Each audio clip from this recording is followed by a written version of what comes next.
Oh god, what a year 2024 was, Ludo. What was your favourite game of the year? Hello Kitty Online. Well, my pick is a little bit more complicated than that because it's multiple games. And alright, before you pop a blood vessel in your knees or something, no one game did everything perfectly. So I have a bunch of categories, and your top games in these categories might be different than mine. So I encourage you to share those differences in the comments below so we can all celebrate and discover games with unique and exquisite designs. Alright, where are we starting then? Narrative design. Starting out strong. Well, for me, the best narrative design of the year goes to Cryptmaster.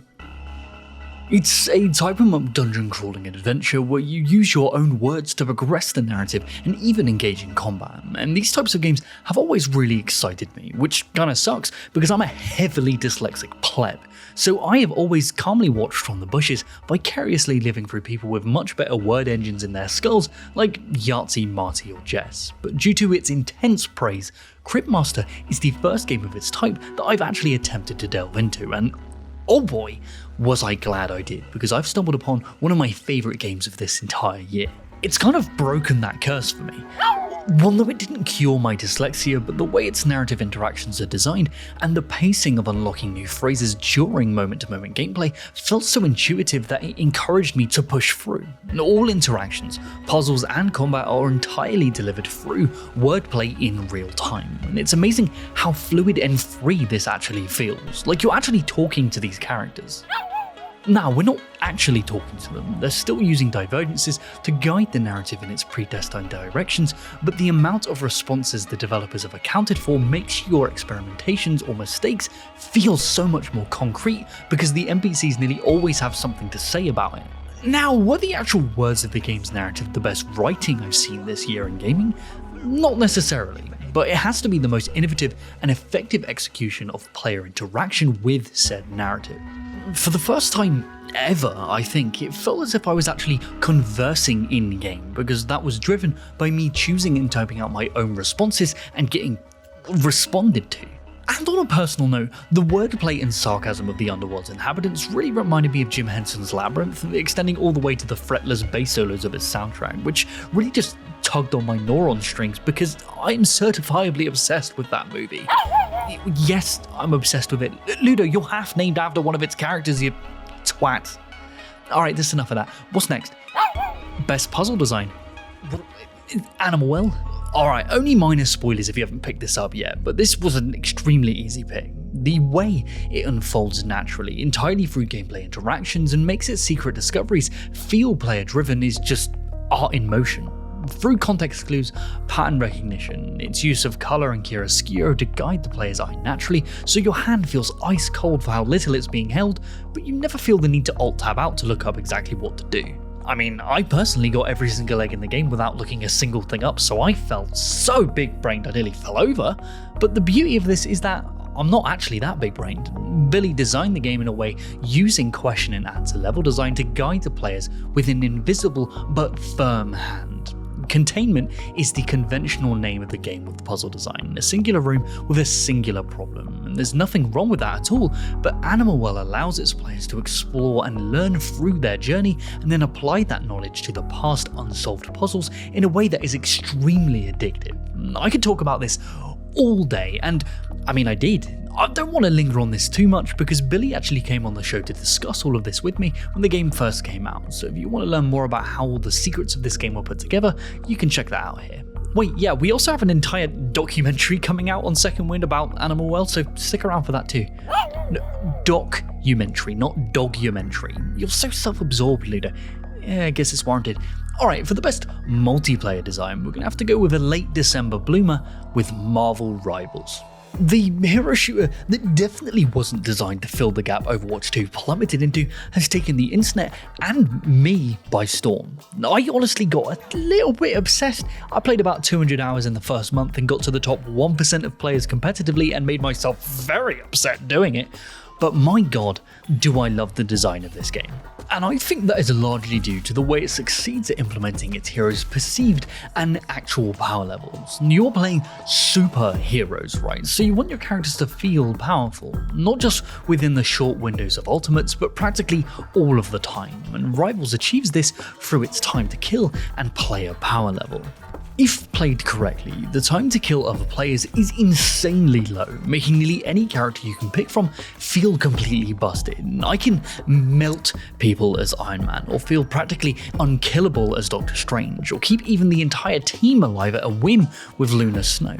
Each character from any of the 3 roles of tank, DPS and healer have been carefully balanced to make them feel powerful in isolation within their specific niche. But where it gets interesting is when you look at all of this from a multiplayer perspective. Within the context of a proper 2 tank, 2 DPS and 2 healer setup, that low time to kill and how these different roles interact with facilitating, protecting or negating that time to kill encourages your team to play together and allows you to punish teams that don't have that kind of coordination. And it's insane how switching to a different hero for the right situation can completely change the dynamic of the game that facilitates that power fantasy further. This form of balance and character design is what really sets Marvel Rivals apart from other multiplayer games of last year, and why I think it's gained the popularity it has. I have a lot to say on this game, so expect a much longer episode on its design coming soon. Alright, I guess this means we're doing the Horror Design Award then. It's a bit derivative, don't you think?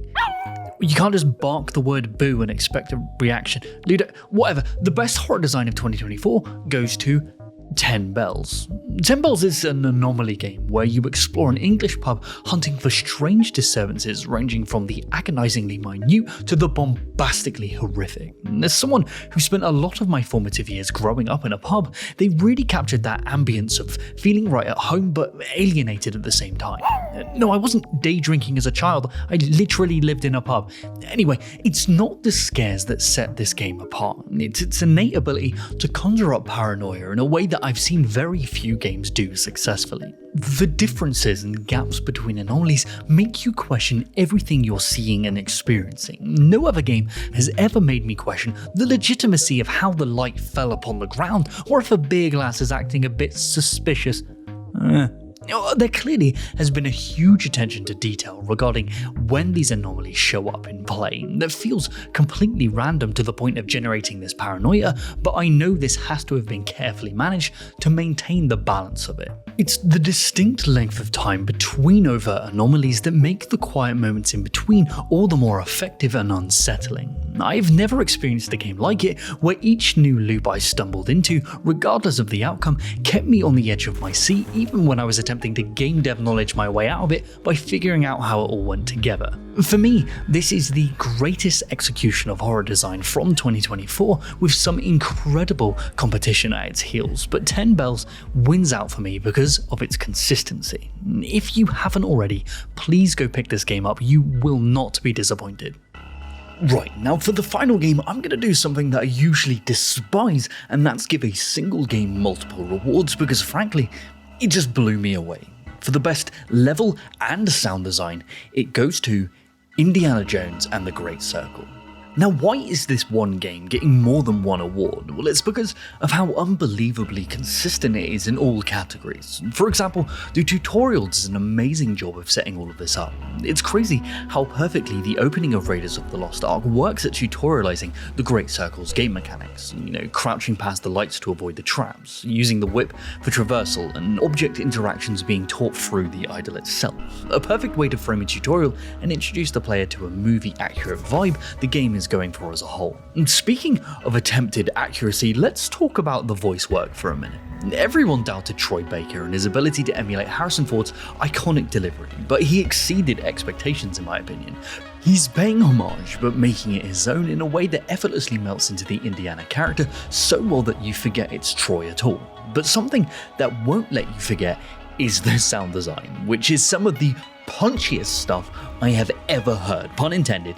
Just listen to this.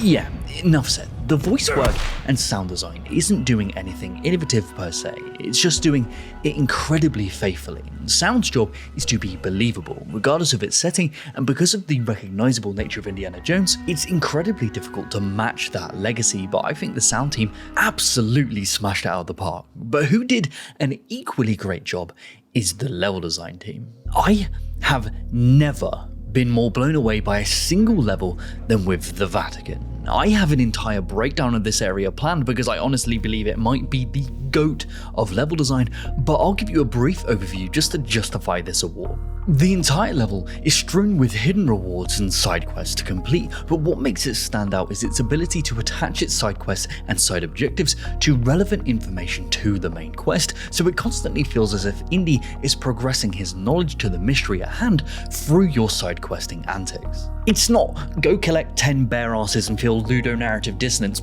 not you, because the main character is wasting their time getting gelato for some pleb rather than focusing on the pressing task at hand.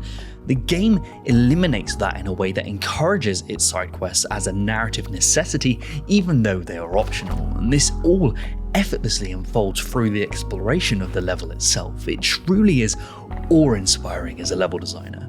To be honest, all of this, from all of these games, it's inspiring and encourages me to do better in my own designs, but the real question is, what do you think? In these, or your own categories, what games for you had the best designs of 2024? Let us know down below because we would love to discuss this with you. Alright, okay, so some real life stuff for a second. I've recently come to America, and during the whole process, I've had to leave real life Ludo at home back in England, but it is finally time to bring her over here to join me. But it turns out that flying a real life creature halfway across the world is more expensive than I thought. So on Sunday, the 26th of January, I'm going to be doing a full day Ludothon stream on my personal Twitch channel to help raise some funds to reunite me and Ludo once again. I hope to see you there just to celebrate this wonderful pup. Alright, say goodbye, Ludo. Okay, alright, happy New Year, guys.